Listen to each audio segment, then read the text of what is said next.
আজ তৈরি করব অনুষ্ঠান বাড়ির মতন মুচমুচে আলু ভাজা। প্রথমে আলুগুলোকে পরিষ্কার করে ধুয়ে নেব, তারপরে খোসা ছাড়িয়ে নেব। একটা গ্রেটারের সাহায্যে লম্বা করে গ্রেট করব। আর দেখো আমি যেভাবে গ্রেট করছি তোমরাও ঠিক এভাবে গ্রেট করবে।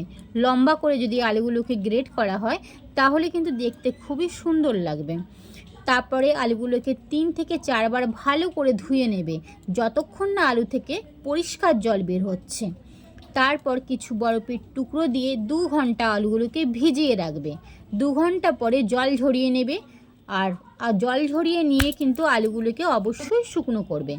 আর কিছু কারি পাতা, শুকনো লঙ্কা, চিনেবাদাম দিয়ে প্রথমে তুলে রাখবে ভেজে, তারপরে আলুগুলোকে ফ্রাই করবে। আর হ্যাঁ, অবশ্যই কিন্তু চাট মশলা দিবে। চাট মশলা দিয়ে ছড়িয়ে নিলেই তৈরি মুচমুচে আলু ভাজা। আমি কিন্তু এভাবেই তৈরি করি, তোমরা কিন্তু এভাবে একবার ট্রাই করতেই পারো, খেতে কিন্তু দুর্দান্ত হয়। আর দেখো কত মুচমুচে হয়েছে না, খেতে কিন্তু খুব সুন্দর। আর আমি কিন্তু এভাবে বানিয়ে থাকি, বানিয়ে কিন্তু আমি সংরক্ষণ করে রাখি। ডাল দিয়ে কিন্তু খেতে দুর্দান্ত লাগে।